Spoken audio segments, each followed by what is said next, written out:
Hi everyone, this is Tim VanLeeuwen at VanLeeuwen Ranch. Today is June 27th, 2020. We've had these cows in here for 4 days in this paddock. Remember I said we were gonna try to leave them in here for 4 days, maybe 5 days, depending on how the grass was doing. And this is the south end of that paddock, where I showed you all that really good grass was at. So if we look down here at this grass, they've pretty well ate, you know, maybe the top third to half of it.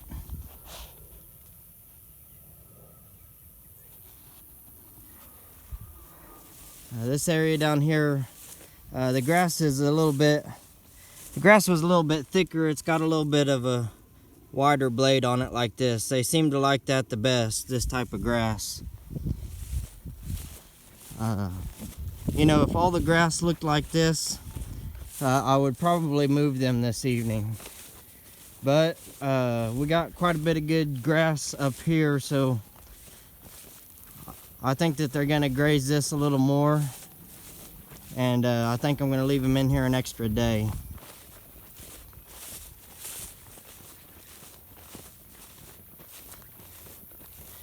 This grass, for some reason, they don't find as favorable as the grass with that wider blade on it. And I'll kind of give you a up close look at it. Let me find a good stand of it. Here we go. I'll show you this grass here. See, this is kind of a fine grass. You know, I don't know if it's just not as tender maybe, or the reason why they don't like it quite as much. You know, maybe they feel like they don't get as big a bite full with this fine grass as they do a mouthful of that wider grass. But you know, they leave quite a bit of that. They leave quite a bit of this thinner type grass. So we're gonna see if they go ahead and eat on it a little bit more.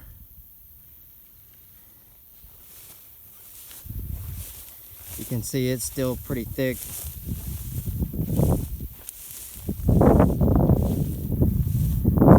So I just gave the cattle some more water. We're gonna leave them in here another day and take advantage of some of this other type of grass, and hopefully they'll eat on it. If they go back and eat on that other grass that I showed you earlier, then we're just gonna have to move them tomorrow morning maybe. If they don't seem like they're interested in this other grass, we may just have to go ahead and move them and not let that grass get ate down too short. You can see in here it's pretty thick.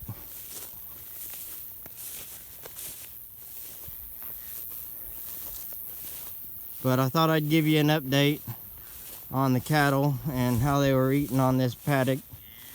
And I'll show you what it turns out to look like on the next move, if they actually did go ahead and eat some of this, or if they just leave it alone in favor of that other grass. Here they are standing in the shade. I suspect they've been doing a lot of that today. It's been pretty hot, 93 degrees right now.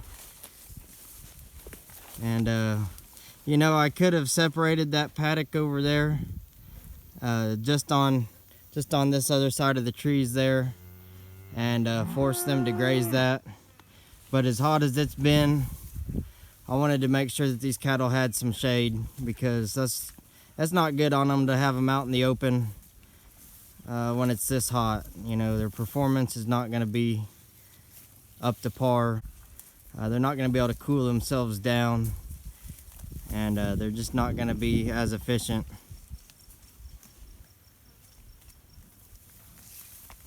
And you can see some of them cattle in there. They're eating on the leaves on these trees, so they're getting forage from the trees and the brush as well.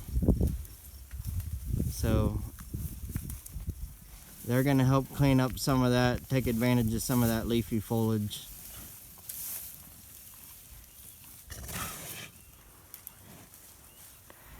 And they're probably doing this a lot during the day, you know, staying in the shade, eating on the trees. In the mornings and in the evenings, they'll go out and eat on the grass.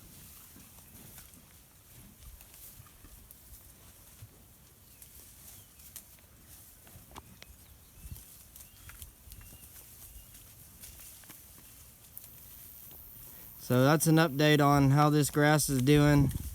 I think we're going to be in a little bit of a drought this summer. We've had 3 really good summers where we've gotten plenty of rain, but it's been at least since we got all that rain this spring, it's been hot and dry.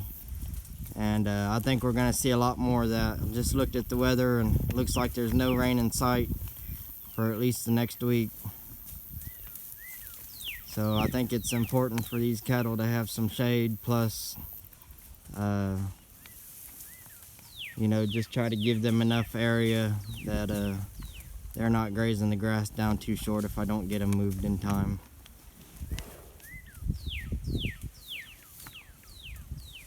So thanks for watching, guys, and I'll see you on the next move.